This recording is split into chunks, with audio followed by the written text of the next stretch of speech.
Ezra Levant here in Edgewood, British Columbia, at the site of the ostrich farm that has gripped so much attention, not just across Canada, but around the world. It's been an important story for a number of reasons, and I thought I would take a huddle with Drea Humphrey, who's been leading our coverage on this file for months. And over the course of time, we've actually had 6 different Rebel News reporters rotate through here. And you might be thinking, why? Why is this an important story? And I didn't catch on right away either until I saw some of Drea's work. Drea, why has this turned into a massive international story? It actually starts back to the minks. Many people don't realize that during COVID, a mink farming industry was completely wiped out by unelected bureaucrats in the name of COVID-19. Now, they, unlike these farmers, chose not to publicly stand up. It all happened quietly and in the dark.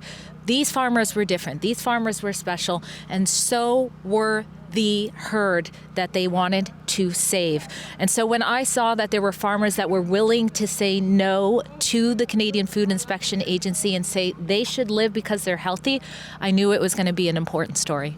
Wow, I estimate you've done maybe 100 reports from here. It's very close. Like you said, the team has started to help, so that's added to the close to 100 reports that I would say we've done. And you've built a level of trust with the family. I was talking to one of the neighbors who said that her entire worldview has been changed. She doesn't believe she can trust the mainstream media anymore, and this is a new thing for her because she just can't reconcile what is actually happening with what CTV and CBC are happening. I thought that was an incredible thing. You, on the other hand, have built trust. Absolutely. They have welcomed me to be in there, sometimes behind the scenes, while they're trying to figure out their next step. And they are just the most welcoming people. They are exactly who you would expect farmers to be. Hardworking. They were going out early mornings doing the chores. Now the state has robbed them of that. But then still inviting all of these people. I don't know how they've done it for 10 months to be a part of this fight. They've been eating with them, crying with them, rejoicing with them on the wins they had along the way. And now they're preparing to fight back in a new way. Wow. Well, I know. Even though the ostriches were massacred in the last few days, the Rebel News will stay committed to this story.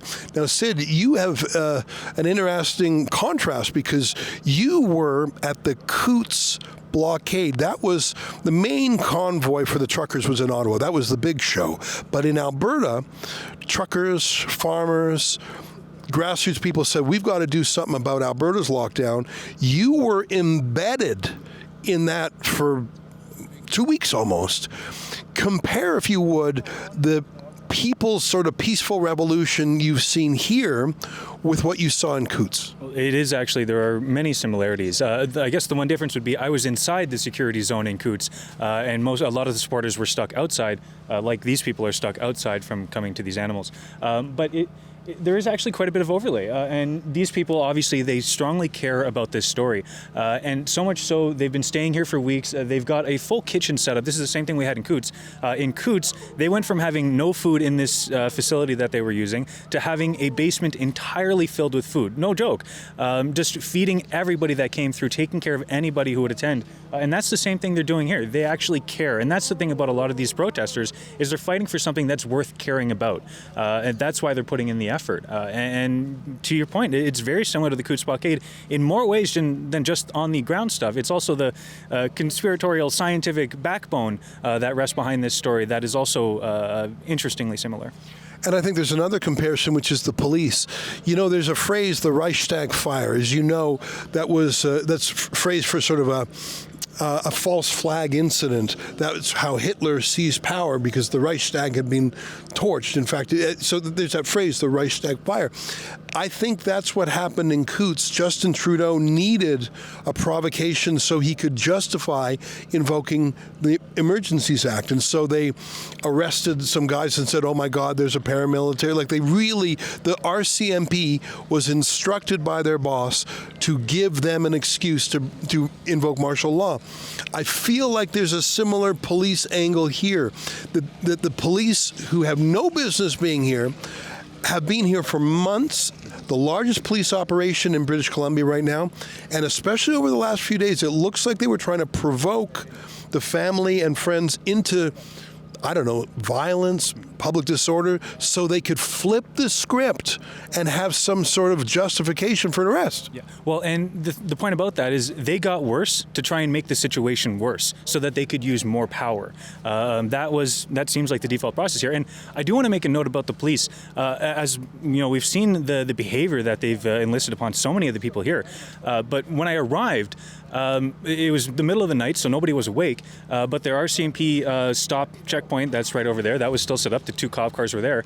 And 3 out of 4 of the cops were asleep behind the wheel. And I do have a bit of footage of that. It is very dark, but you can still see that they're asleep. And to the point I'm trying to make there is, well, number one, you shouldn't be asleep on the job. But number two, these officers are on 6 a.m. to 6 p.m. shifts every single day. They're rotating in and out. It is stressful on them as well in that capacity. Now, I'm not relieving them of the things that they've done, but the CFIA is really cracking the whip here. Oh, yeah, go ahead. Mm-hmm. You talk about the stress that's on them. What we saw during the night of the killing was a shift on the officers you normally see at this front line. All of a sudden, it was mostly younger officers we've never seen before, and quite a few of them seemed to be antagonizing the grieving farmers, the grieving neighbors who are also family and all love the ostriches. More of that is to come on our special website, avengetheostriches.com. But I spoke to somebody who's experienced, a former officer, and he said that is probably because this situation has been wearing on the officers who are there. So when they knew the kill was going to happen, they needed to have harder presence here instead of the ones that might break. Wow. Well, the killing happened, and I think there's a lot of questions that have to be answered. I came here with sort of a list of 17 questions, and they're real questions, they're fact questions, like who did the killing? What weapons did they use? Did they sedate or tranquilize the animals? I had a lot of, those are basic factual questions that any transparent police force should answer. Bizarrely, they refused to answer those questions even by phone, whereas a few weeks ago they had a in-person interview with me. There's so much opacity instead of transparency. Drea, what's going on with the secrecy? Why are there drones at night? Why did they build haystacks so no one could see what was happening in the kill zone? There was more effort and money spent on hiding what was going on than what was going on. There are so many questions like that, including how is it legal for the Canadian Food Inspection Agency to have tampered with the farm's cameras, literally block them, and we don't know if damaged any of them. Now, I want to point out who should be and who I believe is at the head of the operation here, at least for the RCMP. So it should be that it is the Assistant Commissioner, John Brewer, who's in charge of this whole thing, operating here in BC from the E Division. And then, of course, he would defer to the commanding officer, Deputy Commissioner Dwayne McDonald would be accompanied with that, and then that all falls under Mike Duham, who of course is the commissioner out of Ottawa. But do you think you can find someone here on the ground showing a face to this operation that is using so many tax dollars and resources? We have drug labs that need to be busted.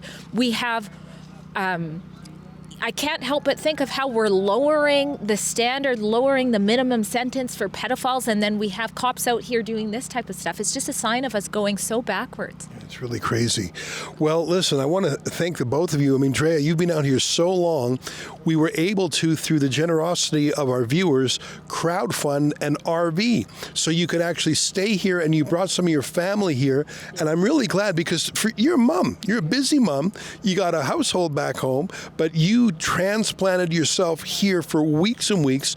I'm grateful to you. Sid, you were one of 6 rebels that rotated through here, and I think you were sleeping in your car, is that right? Correct. Well, I guess that's how it was down in Coots, too. Yeah, well, I turned it into a proper report mobile. I learned from last time. So. Well, I can't thank you guys enough. And, you know, Rebel News, our motto is telling the other side of the story, and I think we really did that here. And You know, I'm delighted to see so many other citizen journalists here. Our friend Chris Dacey, also members of the Independent Press Gallery, and I've gotten to know a few of them, but I always find that encouraging because that's how you're going to get around the regime media, which is, the regime has decided, crush the ostrich farm, and it's like the CBC and the CTV have become stenographers of the CFIA. So I'm delighted to see that the story got out despite the regime media. So thank you, Drea. Thank you, Sid. Thanks to Rebel News viewers who have chipped in to help pay for our costs. As Drea suggested, we're going to move from SaveTheOstriches.com to AvengeTheOstriches.com.